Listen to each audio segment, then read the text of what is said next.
In 1912, across the Ohio River in southeast of Leavenworth, a farmer named Craig Crecelius found something very unusual on his Brandenburg, Kentucky property. Something that would change the course of local archaeology and legend for generations. While plowing his field at Paradise Bottom, he found a large limestone slab lying on the ground, seeming to have fallen from a nearby cliff. It looked very ancient, with some kind of strange exotic language chiseled onto its surface. He showed this strange stone to friends and family. He even took it to the Meade County Fair for over 50 years. But in all that time, no one could decipher this unknown language. That was until British researchers identified it as ancient Welsh writing. Not only that, they tied it to the legend of Prince Madoc, a European explorer that sailed across the Atlantic in 1170 from northern Wales. According to the legend, Madoc discovered and settled in North America hundreds of years before Christopher Columbus. If it could be proven, history books would have to be rewritten. However, many academics said the markings were made by natural processes, while others said it was an outright fake. But it wasn't the only evidence. There were ancient castle ruins found in the woods of southern Indiana. Roman coins were found on each side of the Ohio River in both Indiana and Kentucky. There were Native American stories of white Indians that inhabited the falls of the Ohio and Charlestown, Indiana areas. And an Indian tribe encountered in 1803 with some members exhibiting blue eyes, light skin, and other European features. Some even had blonde hair. But even more astounding is that many of their words had ancient Welsh origins. This is the mysterious story of the Brandenburg Stone.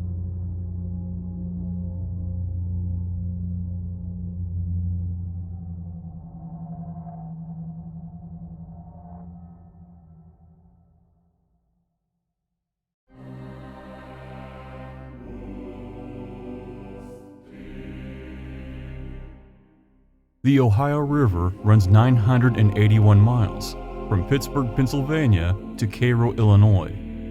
It passes through Indiana's countryside, from Lawrenceburg to Mount Vernon, and along the way, many beautiful places with unusual stories. Ancient people used it as a superhighway, traveling hundreds of miles for hunting and trade with other indigenous people. While they knew about the river for centuries, Europeans did not. Taking the George Rogers Clark Bridge from Clarksville to Louisville will pass the Yum Center and a forgotten plaque on the right side of the road.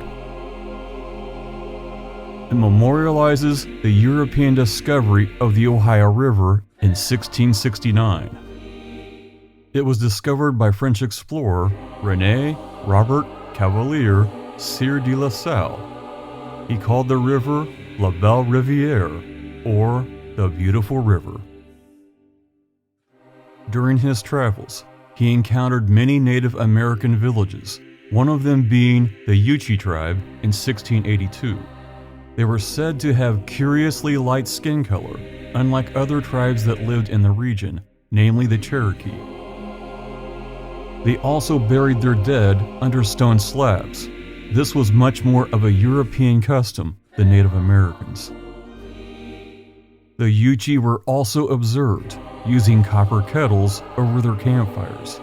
It was uncertain where these had come from, as the kettles resembled a European design.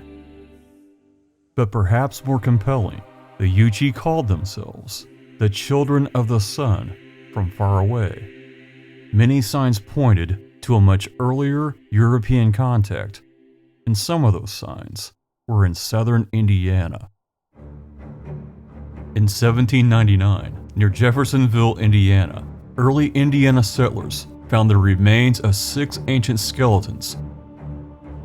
Unlike typical Indian burials, they were wearing copper breastplates, once fitted for men of war.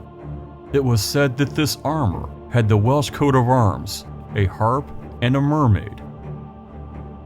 And inscribed in Latin was the phrase, "Virtuous deeds meet their own reward." Northeast of Utica, ancient bones of many men were found along Battle Creek. Their bones were all over the place, as if they were killed in some incredibly violent battle, or perhaps scattered afterward by scavengers. They too were wearing armor.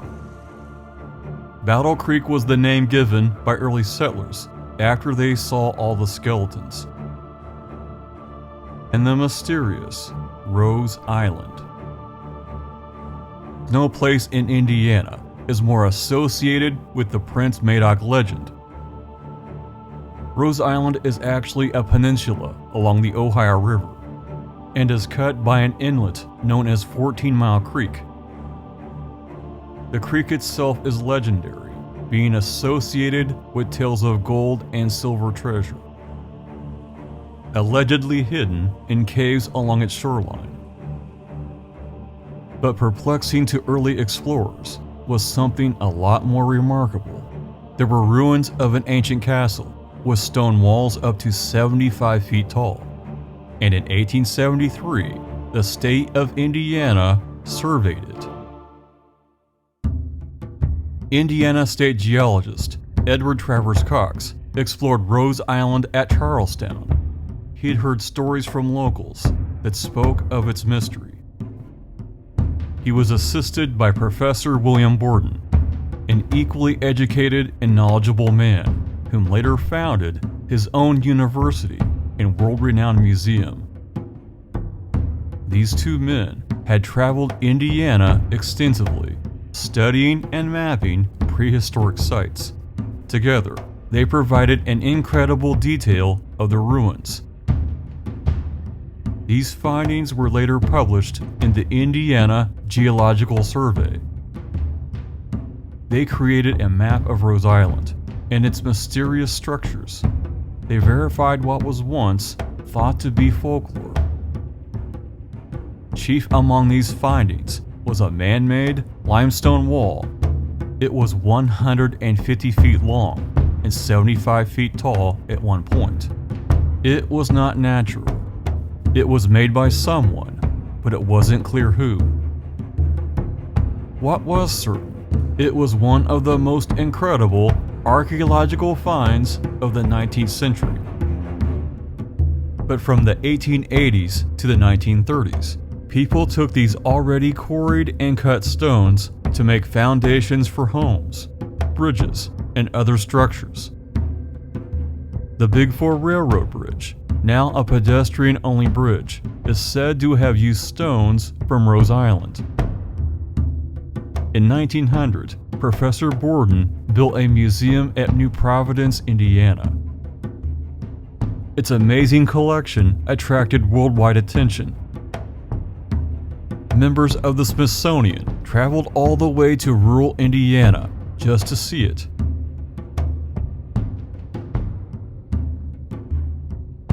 Unique fossils of the Borden collection, considered some of the best examples in the world, were sent to the Chicago Field Museum. To this day, they still reside in their catalog with the original inventory tags. But other artifacts sent to the Smithsonian cannot be located. This is despite receipts returned to Mr. Borden on official Smithsonian letterhead. Whatever was sent to the Smithsonian, be it proof of advanced civilizations or a Welsh explorer in the 12th century, is simply gone. At Louisville in 1898, a man named John Brady found an ancient shield and helmet. They were both authenticated and stayed in the family for many generations. However, they were stolen in 1968. President Thomas Jefferson was well aware of the Prince Madoc legend. It's said that one of the copper breastplates found in southern Indiana was sent to him, but its whereabouts today are unknown. It's also rumored that some of the armor from Battle Creek was sent to the Smithsonian for analysis, but just like items sent to them from William Borden, they cannot be found anywhere in their catalog. Today, you can visit the Charlestown State Park and tour Rose Island for yourself. If the park is offering a shuttle to the island, take it. The path is extremely steep. In 1923, David Rose cleared the land and made it into a resort. Any remaining stone structures or impediments were removed and lost to history. You could come and stay for the summer, dance, eat under the cool shade trees, and even see animals in cages. It had the first in-ground swimming pool in the state of Indiana and was very popular. But the Great Flood of 1937 finished off the resort. It was never rebuilt. It's now just a ghost town of memories.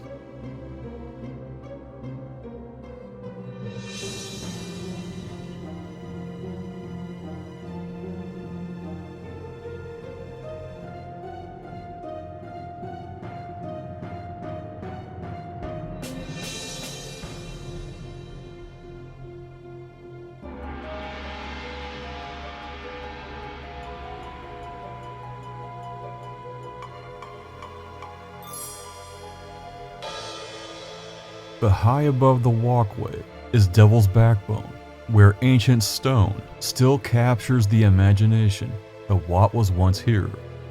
Camouflaged by summer foliage, late fall is the ideal time to view the ridge.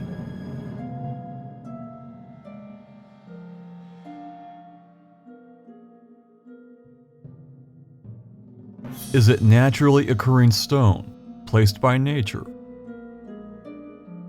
or stacked long ago by a Welsh prince and his followers? For a fact, it provides a commanding view of the river. You could easily see who was coming and going. Most archaeologists disagree with the Prince Madoc legend, saying prehistoric people built the structures on Rose Island. But true history is complicated. A good place to live in the past is often a good place to live in a much later time. Prehistoric people and Prince Madoc could have both inhabited Rose Island. But this was not the only site hinting of Prince Madoc. In 1875, near Deputy, Indiana, something curious was found at Wiggins Point. An ancient, enormous wall, 425 feet long, was discovered. It was over twice the size of the one at Rose Island. However, it suffered the same fate, with pioneers using the stones to build houses and other structures. East of Deputy, Indiana, at the former Jefferson Proving Ground military site, Roman coins were found. To this day, no one knows how they got there. In 1963, during the construction of New Albany's Sherman-Minton Bridge, numerous Roman coins were found along the riverbank.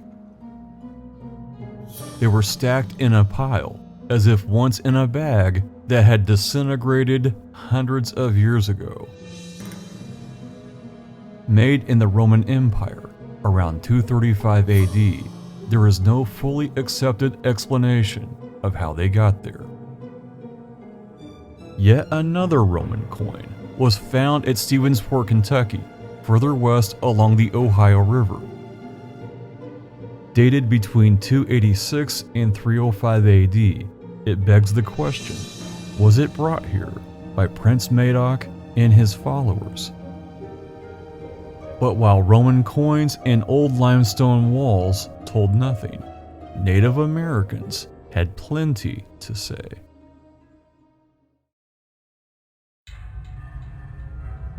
After the Revolutionary War, General George Rogers Clark was given huge tracts of land in southern Indiana.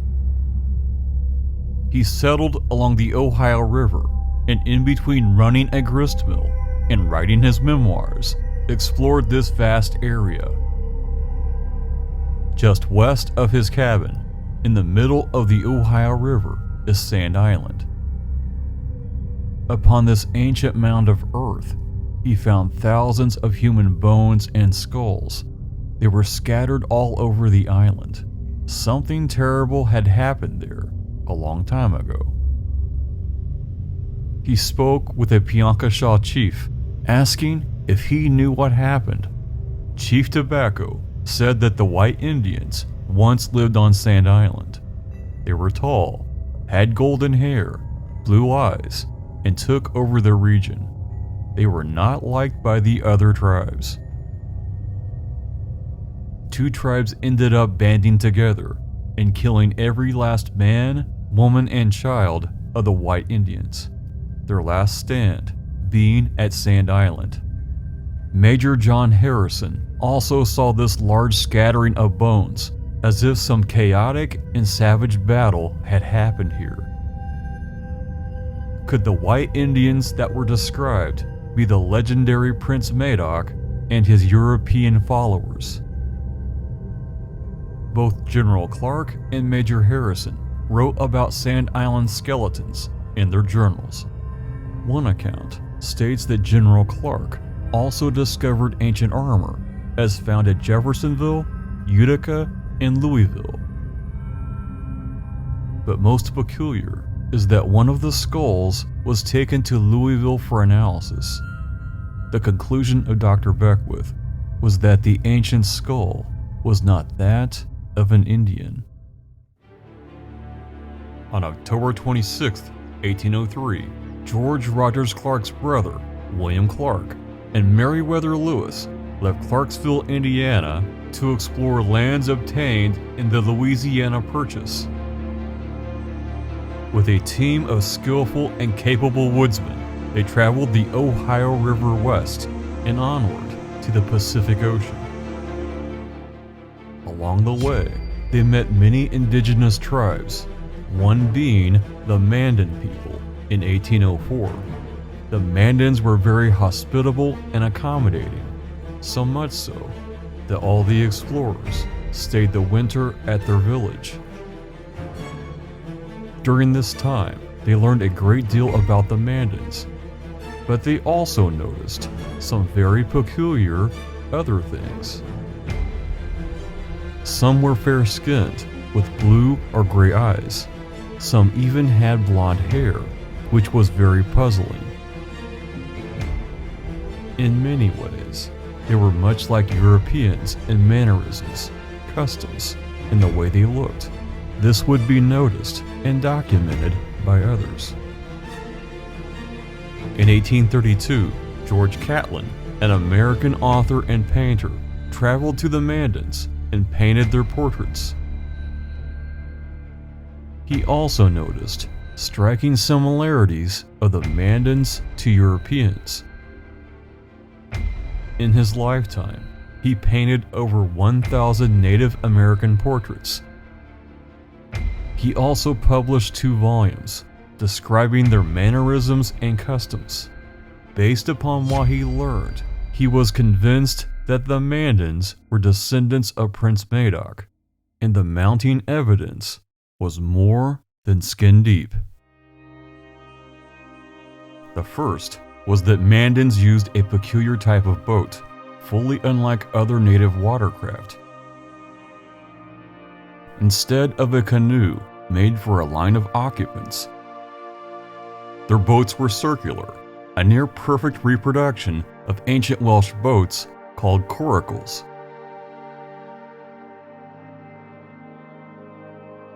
The second was that Mandan homes were constructed much like the ancient Welsh, with low, rounded roofs.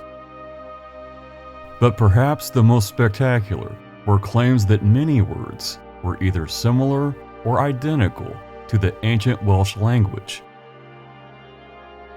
President Thomas Jefferson believed the Madoc legend. He even asked Lewis and Clark to look for these Welsh-speaking people and document whatever they found. And they did. La Salle had documented the natives in Tennessee with European traits, mannerisms, and artifacts. But after he was murdered in 1687, his journal disappeared. In his later years, General Clark wrote quite a bit about his military service, days on the frontier, and his life in southern Indiana, including the strange story of Sand Island and finding ancient armor. After a severe stroke, he lived with his sister and brother-in-law in Louisville. After he died, his writings were transferred back to Indiana, where he had lived for most of his adult life. His journal, with these incredible details, was stored at the Charlestown Public Library for anyone to view and study. However, a large section of the journal was ripped out and stolen, leaving no mention of Sand Island or ancient armor.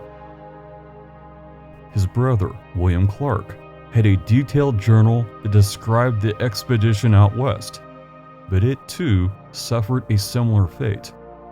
There's no record of the Prince Madoc connection anywhere in the journal. Major Harrison's account of Sand Island, which backed up General Clark's, is missing, and the skull found on Sand Island, verified by a doctor to be not of an Indian, is also missing. And all the bones and skulls on Sand Island, seen by George Rogers Clark and Major Harrison, however many there were cleared away by the Great Flood of 1937. It was so powerful that it swept away entire towns, let alone the topsoil of an Ohio River island. What evidence that was disappeared as if it never existed. Some would say they never existed at all, while others say all were deliberately and purposely erased from history. But intriguing clues still remained, and they were just across the river.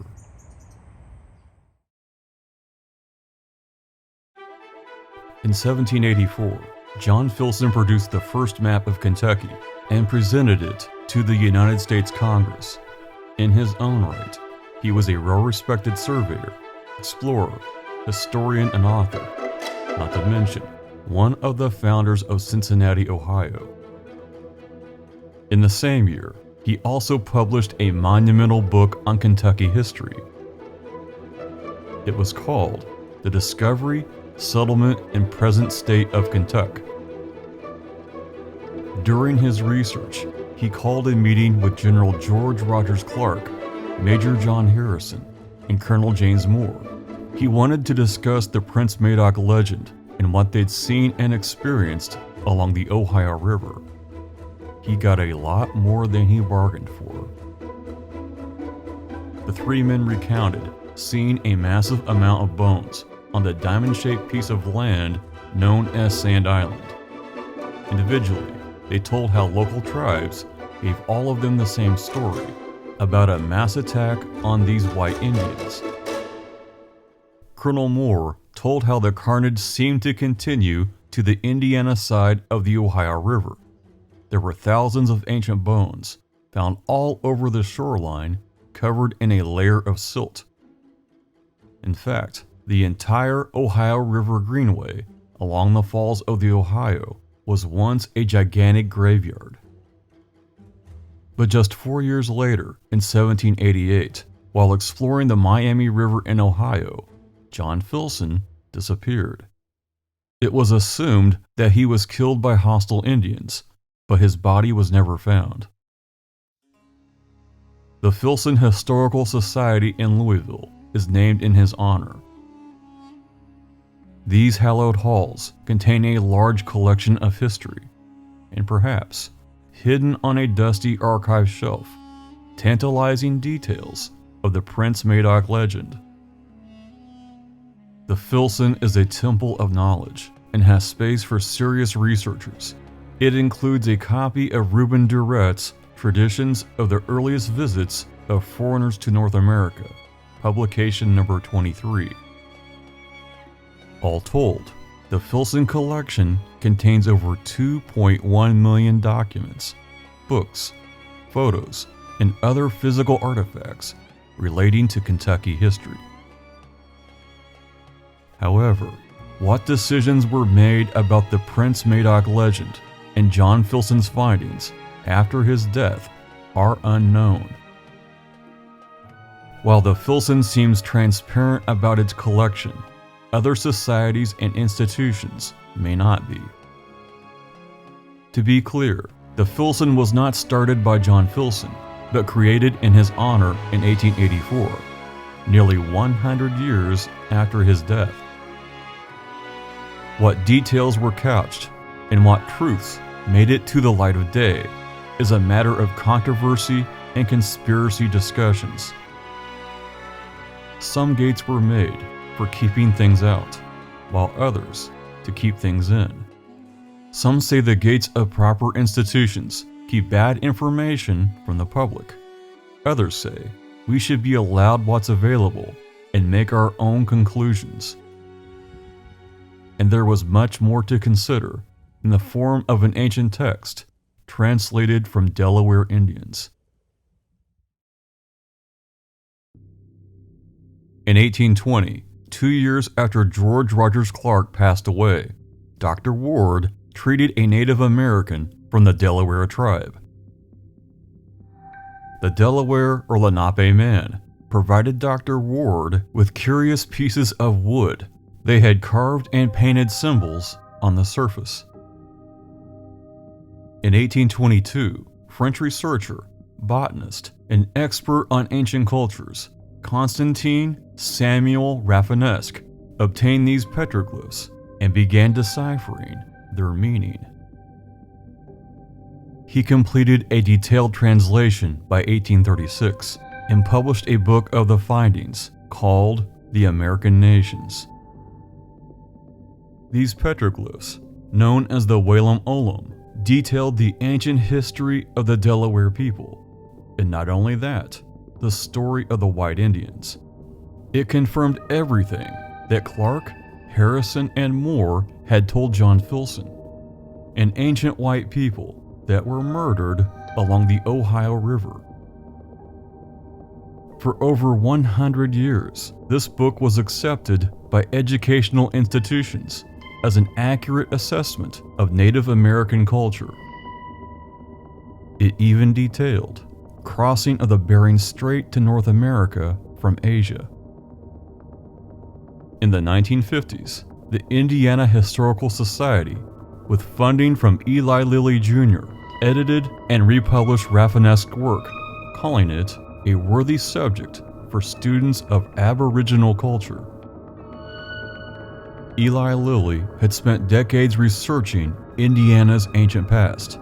He worked with Glenn Black to excavate the Angel Mound site at Evansville and other sites of antiquity. He thoroughly believed the Whalum Olum to be genuine. But later scholars strongly criticized the work from various angles, calling it an outright fraud, either purposely done or translated with bad information given to the author. However, many researchers, including Delaware descendants today, support its authenticity. Laying in the balance of the Prince Madoc legend was the Brandenburg Stone. At Brandenburg, Kentucky, Craig Casilius had spent over 50 years trying to find anyone that could read the strange stone found on his property.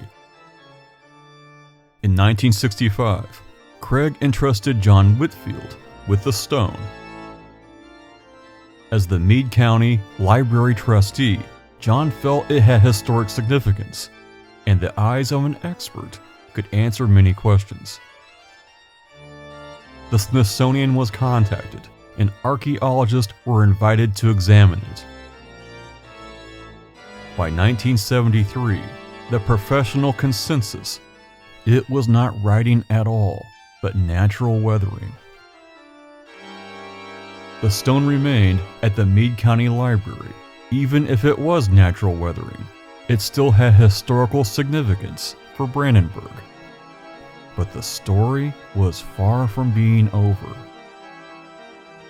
In 1995, it was loaned to the Falls of the Ohio Museum at Clarksville, Indiana, not far from George Rogers Clark's home site and Sand Island itself.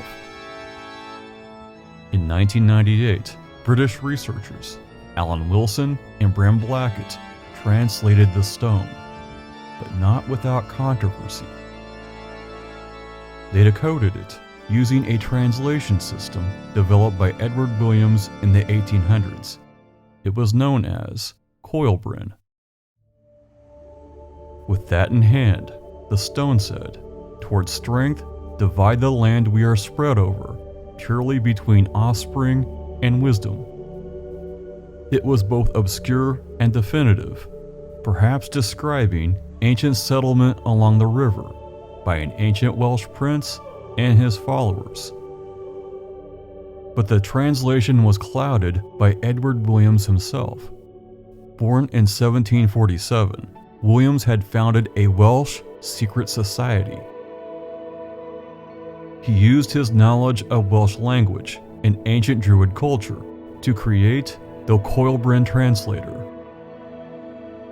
Members of his esoteric Welsh secret society used it to create secret messages, while he considered it derived from ancient Welsh and Druid language. Others called it a completely made-up language, at best a few hundred years old. While others said the Brandenburg Stone was in fact ancient, and the Coilbrin translator had done its job. In 1999, the Falls of the Ohio Museum presented an exhibit about Ohio River legends, which included the Brandenburg Stone. The displays also spoke of other unusual finds, including numerous Roman coins found in Kentucky and Indiana. For many southern Indiana people, they had heard about Prince Madoc and the Rose Island Castle from childhood. The exhibit brought the legend back to life, but it didn't stay there. In 2000, it was moved to the Charlestown Clark County Public Library, where the journals of General Clark were once located.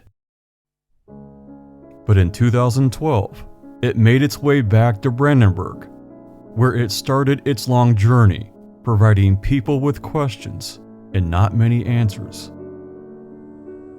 It resides in a special room at the Meade County Museum, in a place of honor.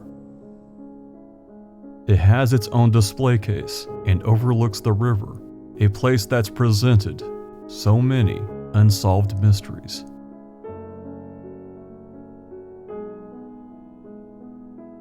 Once 29 by 15.5 inches and 1 to 3 inches thick, it shattered into 3 pieces when Craig Cresselius owned it.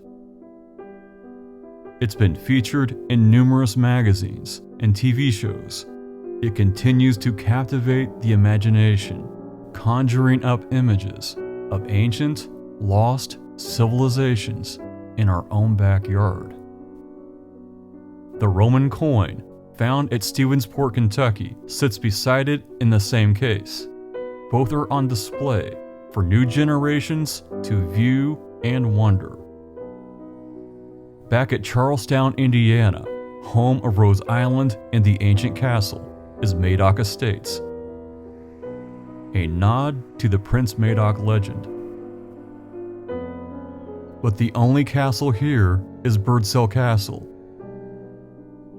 a recreation that hosts medieval festivals, corporate events, receptions, and weddings. Many fine books have been written about Prince Madoc. The legend appeals to the certainty that we neither know everything, and many interesting secrets are still out there, waiting to be discovered. In Mobile, Alabama, there's a Prince Madoc Memorial. It commemorates how he arrived at the Gulf of Mexico and later traveled up the Mississippi before landing on a small peninsula in Indiana called Rose Island. There's even a town called Madoc in Ontario, Canada, also acknowledging the legend. In 1519, the Aztec king Montezuma told Cortez he knew what he'd look like, as people just like him had been there before. Cortez was then presented a European-style helmet, one that had been left from centuries before. Could it have been the helmet worn by Prince Madoc? And the reason he had never returned is because he and his followers were killed in southern Indiana. When conquistador Pedro Pizarro explored Peru, he said the ruling class had blonde hair and fair skin like Europeans. They called themselves children of the gods, suggesting perhaps that a mysterious, godlike people from the northern coast of Wales made it across the Atlantic Ocean and took over.